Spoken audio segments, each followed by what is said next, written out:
I listened clearly to your ruling, and obviously we disagree in as much as we're appealing the ruling of the chair. This amendment, I'm not sure I could find anything that I could offer that would be more germane to the people we represent at a time and place where we should be talking about nothing other than public safety. And I repeat, nothing other than public safety and the well-being of the people that we all represent. So I not only believe it's germane, I believe it should be the #1 priority, and I can base that on a variety of different things, including listening to people that I actually represent. And what we're hearing from people in our communities, the emails, the phone calls, the people pulling you aside on a street corner at a public event, raising concerns about what is happening in our state right now. Today, the majority brought forth 47 bills for consideration for this body. Not one had anything to do with criminal justice reform. Not one. Here we are talking about voting and voting reforms. This on top of the fact that last year a number of reforms were enacted that were deleterious to local governments, costing them tens of millions of dollars without any requisite funding, unfunded mandates on local governments, and yet we have a plethora of legislation here again today, which in and of itself is problematic, on top of the fact that it's a whole series of other unfunded mandates on local governments and on taxpayers, and I don't think it's going to do anything to help the electoral process. Having said that, what I want to talk about, what I'm concerned about, why we feel this is so germane, is because New York State is in a crisis at this moment as we speak, as we deliberate here in the New York State Senate. Now, last year, the majority, along with the Assembly Democrats and the governor, said we need to have criminal justice reform. And you enacted criminal justice reform that we think is awful. We don't think it's in the best interest of the people we represent. We don't believe it supports law enforcement. We don't believe it supports our judiciary. We don't believe it supports not-for-profits that help crime victims. We don't believe it supports victims of domestic violence. We don't believe it does a lot of things that could have been done properly. There was a rush to judgment, and boy, there was an effort and a movement to say, we got to do it, we got to do it, we got to do it, we got to do it. This amendment is actually offering an amendment to repeal portions of the budget from last year. This is serious public policy legislation that should not have been included in the budget. And I've heard talk about hearings and public input and all those kinds of things. It didn't happen. Go to the DAs, go to the police, go to our fire officials, go to first responders, who now are under more scrutiny than criminals for being out there in the public and trying to help people. Go to criminal defense attorneys who express concerns about what was enacted. And most importantly, go to the public. Get out on the street and listen to what people are saying. They are not only concerned, they're mad, they're frustrated, and they're worried. And they have every right to be worried. You all passed it. You own it. And I know some of you will wear that as a badge of honor. Good luck. There are plenty of problems associated with this legislation. Now, yesterday, I got up on this floor and said it was the governor's day. We could hear his message for the state of New York, the blueprint that he wants to offer. I listened. And in fact, I was seated in a spot where I could read on the teleprompter the entire speech. I watched, I listened, I read, I waited, I hoped. Nothing about relooking at the laws that were enacted last year. Despite the governor making public statements in other places, despite the mayor of the city of New York expressing concerns, nothing. I heard some passing remarks from the state Democratic Party chairman, well, you know, maybe we're going to have to look at some of this. Why wait? This could have been done the right way last year. I got asked a question today about the law being implemented and seeing the effects. We didn't have to wait. I went home and everyone went home and listened to our DAs, listened to our law enforcement personnel saying, this is going to be an unmitigated disaster. And in less than 2 weeks, it's already proven to do that. The public is less safe today as a result of the laws that were enacted last year. This is germane. This is important to the people we represent. And this, ladies and gentlemen, should be the #1 priority of the New York State Senate today. Today. This is the first time I can remember my tenure in this legislature where we've ever had session the day after the State of the State. New legislative calendar, I get it.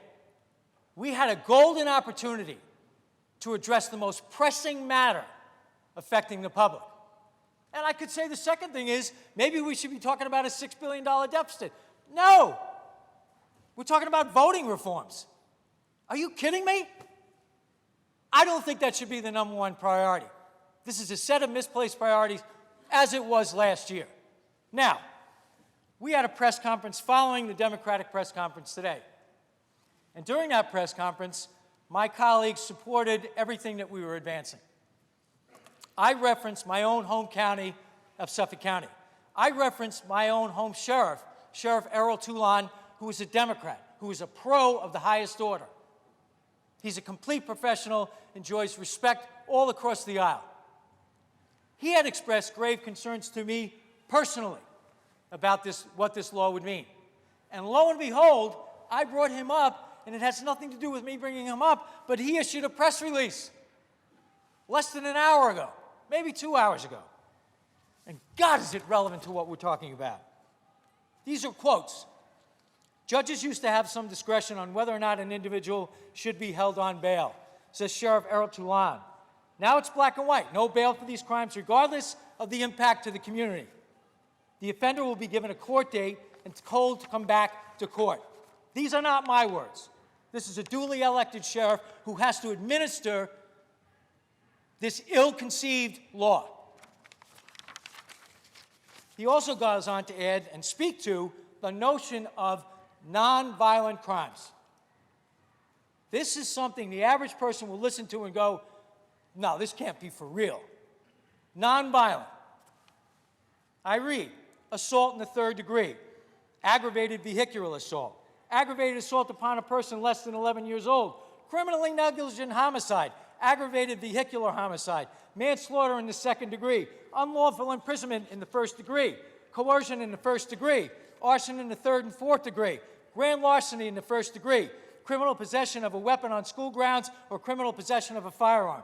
Specified felony drug offenses involving the use of children, including the use of a child to commit a controlled substance offense and criminal sale of a controlled substance to a child, promoting an obscene sexual performance by a child, possessing an obscene sexual performance by a child, promoting a sexual performance by a child.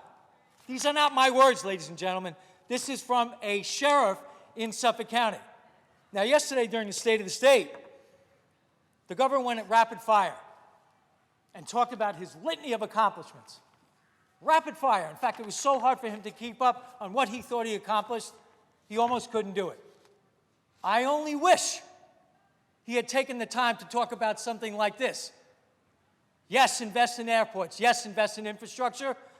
But this is investing in the public and protecting the public. This law is a travesty. And it's our obligation to do something about it now. I don't want to wait to see if it works. It's not working. It was not working when it was enacted. And people saying, well, we've had discussions. It all came after the fact. It all came after the fact. The input that was necessary, that should have been sought from the get-go, was not done. That's a disservice to the public. Lastly, this is a direct quote. The release of 301 inmates under this new legislation is deeply concerning to Sheriff Toulon. As we look at the effects of the official enactment of bail reform, there are clearly serious issues with this state law. Judges must have discretion to determine bail based on a criminal defendant's likelihood to reoffend. And I have 4 pages of people who have reoffended since January 1st. Less than 10 days.